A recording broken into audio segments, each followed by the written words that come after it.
Welcome to Gararrd McClendon Live. Tonight we will have 13th District Congresswoman Judy Biggert and Illinois State Senator Dan Cronin. But boy, was I yawning last night. I tried my best to watch the Republican National Convention, but energy drinks couldn't keep me awake. I did like Fred Thompson's speech on McCain's compelling prisoner of war ordeal, though. What are your thoughts on the Republican National Convention? Is Sarah Palin's family drama more interesting? Hey, give me a call tonight, 630-575-TALK. I want to hear what you have to say. But first, Joe Lieberman went for crossover appeal as he went fishing for votes and morale during his speech. So tonight, I want to ask you whether you are an independent, a Reagan Democrat, a Clinton Democrat, or just a plain old Democrat. This year, when you vote for president, vote for the person you believe is best for our country, not for the party you happen to belong to. Oh, man, you talk about fishing for votes, you know, but that wasn't all. He broke out the violins for the We Are the World proposal. I appeal to independents, Democrats, and Republicans. Let's come together this November to make a great American patriot, John McCain, our next great president. Thank you. God bless you. God bless America. That's the senator from Connecticut, Joe Lieberman. This looks like he's doing a flip here, 630-575-TALK. I'm going to read from my personal blog today. You guys can hit this at cltv.com. I mentioned changing parties to get elected by any means necessary is how the senator rules his Connecticut galaxy. With lightsaber in hand, Lieberman Skywalker told the delegates at the RNC, when you vote for president, vote for the person you believe is best for the country. You know what? Tatooine has two sons, so just flip to the party that elects you. Joe, are you a Democrat? Are you an independent? Joe, are you a Republican? C-3PO, R2-D2, hyperspeed, Darth Maul, Vader, or Nader? Lieberman Skywalker may be the Republican, may the Republican force be with you. I want to keep going. I was reading the Chicago Tribune today, and I'm looking at some comments from bloggers. There's one comment from Mr. Rogers that states, wow, Lieberman and Thompson on the same night? Zzz. It was definitely sleepy time. Also going to Joe Flip-Flopper, Chicago Tribune says, plain and simple, Lieberman is a flip-flopper, the kind of politician the GOP makes a living on vilifying. Flip, flop, flip, flop. Give me a call. 630-575-TALK is the number. 630-575-TALK. Hey, I want to speak with Congresswoman Judy Biggert. Welcome to Gararrd McClendon Live. How are you today? Great. That's it's good. Nice That's to be good. Here. You know, Judy, I got to ask you this question. Are you excited about your party at this time? Lots of things have been occurring over the last few weeks, but is Judy Biggert, Congresswoman, excited about the Republican Party? You know what? I really am. I'm really excited. I think that the VP pick, Sarah Palin, really has energized all of us. I think this is the shot in the arm that we need. Now, has the hurricane dampened some of the spirits and morale? You know, it was a blow that kind of upset me. You know, I was like, I don't think that something like that should happen to any party. I wouldn't want to see that happen to the Democrats or the Republicans. But, you know, do you feel that it slightly dampened the spirits of the Republicans? Well, you know, you think of a convention, it's a time to party, it's a time for speeches, it's a time to get together and socialize. And I think that the Republican Party was worried about this when there's horrible hurricane was, you know, coming in full force towards the Louisiana and the Gulf. That's a time that you don't really want to be out partying when you think of all the tragedy that happened in Katrina and what could happen this time. So I think it did put a damper on it. Definitely, definitely. I think we've got Senator Dan Cronin. Senator Cronin, are you available? Yes, sir. Yes, Senator Cronin. Quick question. What's the excitement level like at the Republican National Convention? I was just speaking with Congresswoman Judy Biggert. She said the Republican spirits are high as they could be. What's it like? You're out there. Well, there's a big buzz here in Minneapolis. Sarah Palin, John McCain, we are really excited. It's genuine. It's real. And I got to tell you, Gararrd, back home in DuPage County, out in Wheaton and western suburbs, phones have been ringing off the hook. People are very, very excited. We know that this race has tightened, and people really like this person, Sarah Palin. Now, I have to ask you this. I noticed that the arena was not full for the last 2 nights. Now, yes, that may be because of the hurricanes, but I would have thought that the arena would have been full last night for those speeches by Thompson and Lieberman. Well, it looked full to me. I don't know what time you tuned in, but it took us a heck of a long time to get through security, to get through all the lines. It'll be full tonight, I assure you. You know, Sarah Palin is a real interesting story, and I'm delighted that you're interested in it.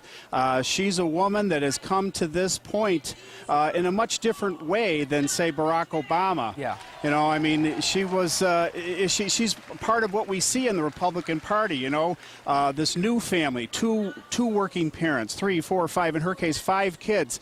You know, they're making a go of it. She started her interest in politics at the local level, you know, PTA, city council, mayor of a town, governor of Alaska. She wasn't calculating and scheming and planning like, with all due respect, Senator Obama for years and years. So I got to ask you, Gararrd, what's more valuable? What's a more valuable experience?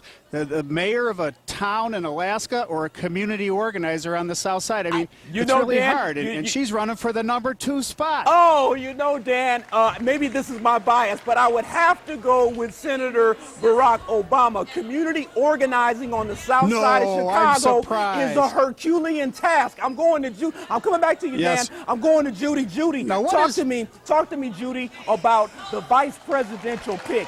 Do you think that choosing Sarah Palin was the right move? There were other people probably a lot more qualified. I think it was brilliant. Come on. I think McCain did a great job, and he has to be comfortable with his pick. And I think that they really are like maybe 2 peas in a pod. They really are reformers. They're mavericks. They're the people that are independent. They do things because it's the right thing to do, and I think that she really has energized the whole party. Judy, question, and I want to ask the senator this as well, but Judy first. You be honest with me now. Would you have chosen Romney, Giuliani, or Huckabee if those were your choices? Well, I did make a choice, and I had picked Giuliani, and ran as a delegate for him. That's why I'm not there. Okay. That makes sense. Yeah. Dan, talk to me. Romney, Giuliani, or Huckabee, who would you have chosen? All fine guys, but none of the above. I would have gone with Sarah Palin. You got to understand something, Gararrd. The media's missing this. They're really missing the mark. This is a woman who kind of came up a different path. I mean, you know, the Ivy League school wasn't in the cards for Sarah Palin, yet she's very smart, very accomplished. You know, I mean, if you think that the only way to get to the level that Barack Obama has gotten to is to plan and hire the best consultants and pay homage to the Sunday morning talk show host, and you know, raise $500 million and carefully calculate your. I mean, I watched the man in Springfield for 8 years.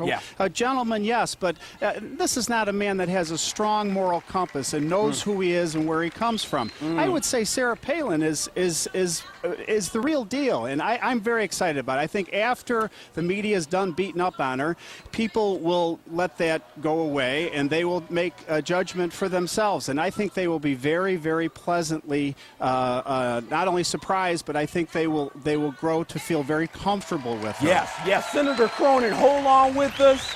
Congresswoman Biggert, hold on tight. 630-575-TALK is the number. We're going to come back with 13th District Congresswoman Judy Biggert, and from the Republican National Convention, Illinois State Senator Dan Cronin. More Gararrd McClendon live in a moment.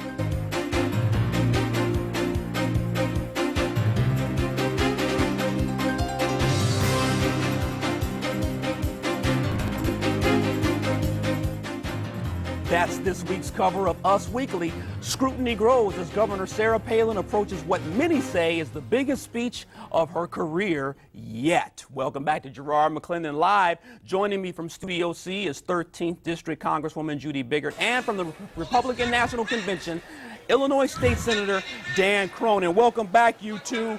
And you know, I didn't want to go to the Sarah Palin questions, but I have to. You know, let's look at the whole situation pertaining to Sarah Palin's family. Are families off limits? Let me go with Dan Cronin first.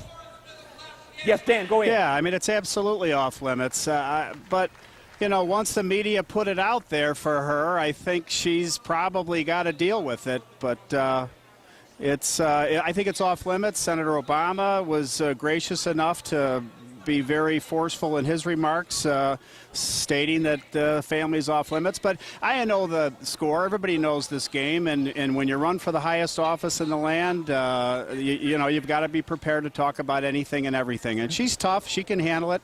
They're dealing with it. Yeah, Judy, what do you think about that? I'm reading Chicago Tribune today, and Eric Zorn says children will be off limits in politics as soon as politicians stop dragging their kids on stage and using them as campaign props. Same with wives or other relatives. Senator Obama was very gracious by saying families are off limits, but it looks like Sarah Palin's family is all in the media. Talk to me, Judy. Well, you know, the knives are always out there, and it doesn't matter what Obama says, because then he's out.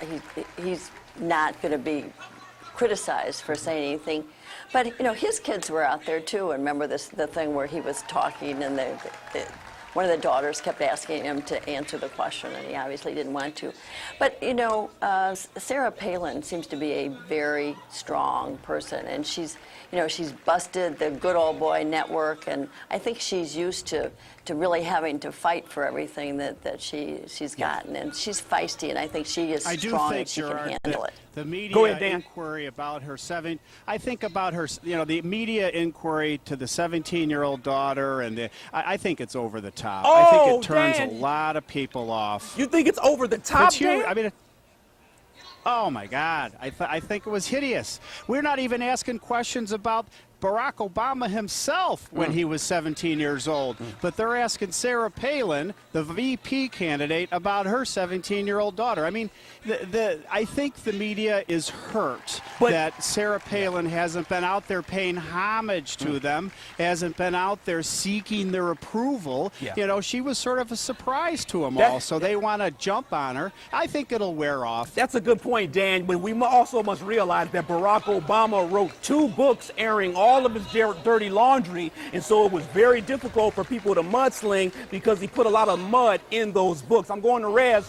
Rez, thank you for calling Gararrd McClendon Live. What's your comment? Well, I've got a couple of comments. First of all, the Republican Party, who calls themselves the moral majority party, they have a double standard, and the party is plagued by promiscuity. They want to legislate the behavior of other people all the time. They want abstinence taught in the school. They said Britney Spears' sister was a poor role model. They don't want the kids using contraceptives, and yet their party has nothing but promiscuity. Anything that happens with Democrats, they bring it up. We didn't bring up Larry Craig or Jimmy Swaggart or any of the others. This young lady right here, if you want to talk, they have their ideology is simple. What is good for the Republican Party is good for the world. If the shoe was on the other foot, they would have wiped the floor with the Democratic Party. The Democrats just don't hit back as hard. Oh, wait a minute. Rez, I thank you for that phone call. She has a very good point, Judy and Dan. If Barack Obama had, or if Barack Obama or Joe Biden had a daughter that age, and that daughter got pregnant, would not the Republicans jump on that as a tactic to attack? Judy, talk to me. I don't think so. Oh, wait a minute, Dan. Judy, talk to me. Well, you know, I really think that that's a little unfair to say that the Republican Party's the moral majority and all of these things, because I think we're a party of the big tent, and I don't think that she should just wait put a minute, us all Judy. What's a party of the Big Ten? The party of the Big Ten is of the different views that we have. whether you're a moderate or you're a conservative or a Christian conservative, when we all work together. Judy, there's no black people at the Republican National Convention. I mean, I'm being a little, and there's some hyperbole there. Well, I haven't checked it out. But when you scan the crowd at the RNC, it doesn't look like the crowd at the DNC. Come on, Judy. Well, we're working on the diversity, and I think what Sarah Palin brings to this is that it's showing that we want women in the party, we want young people in the party, and we want the diversity. And I have to say that, you know, right now I can't see who's there, so I don't know. Right. Right. I have to believe what you're saying. Great point. Hey, can the Republicans pull their party together? More with Congresswoman Biggert and State Senator Cronin. He said it's not going to be about issues, it's going to be about personalities, which probably explains why last night when they were speaking, all these speakers came up, you did not hear a single word about the economy. Oh, man, Barack Obama is growing teeth and claws. Welcome back to Gerard McClendon Live. Congresswoman Biggert and Senator Cronin, thanks for staying with us. I'm going to Senator Cronin. Let's talk about the GOP and the lack of diversity. Last week, I saw a whole bunch of different cultures mixed in, you know, enjoying themselves at the Democratic National Convention in Colorado. The Republican National Convention, I don't see that diversity. Come on, talk to me, Dan. Well, you know, I think the Republicans, we invite all people to come into our party. I mean, we have room and we want them in. And we're trying, and I try in my role as a party chairman in DuPage County, and I'll try even harder to invite African Americans and Latino Americans and all different diverse races and cultures into our party. The difference is, Gerard, and the reason why it's a little bit more of a challenge for us is that because our message is one that takes a little time to sort of appreciate, you know? I mean, you know, when a Democrat gets up and talks to a diverse crowd, maybe immigrants, or people in an urban area, they say, look, I'm the Democrat, and you join our party, and we'll take care of you. We'll take care of you before school. We'll take care of your schooling. Yeah. We'll take care of your after school, your meals, your health care. Just come on in, and we'll give you a big hug, and you don't have to worry about it. Now, they don't think about, at first blush, about how the government is going to control their life and how they're going to lose freedom. Republicans say, we want you, but we want to emphasize individual responsibility. We want to talk about lower taxes. We want to keep government out of our lives because we think you're smarter and you're to be trusted more. Wow. So that's number one. Number two, the diversity here, Gerard, you got to, you know, I don't know, there's a lot of people from rural America. I mean, it depends how you define diversity. Yeah, I mean, that's true. Are there a lot of people of color here from urban centers? Probably not as many as there was at the DNC, no doubt about it. But I'll tell you, you look across this land. I'm walking down the street with people from rural, you know, Mississippi and Tennessee. I'm looking at people that are from small town America, from suburbs of different. So you know, it depends how you define it. You know what, Dan? I think that yes. Dan, I hate to interrupt. I'm glad you brought that point up because sometimes we just define diversity by skin color, and that's not fair. Just to look at phenotype. I want to go to John. John, thanks for calling Gerard McClendon Live. Make it quick, my friend. Hello? Yes, John, your comment. Yes, John McCain, what can he possibly do different than George Bush did? I mean, George Bush hasn't even admitted to make during the war. Appreciate it. Thanks, John. Judy, caller John asks, what is the difference between John McCain and George Bush? Well, there's a lot of difference.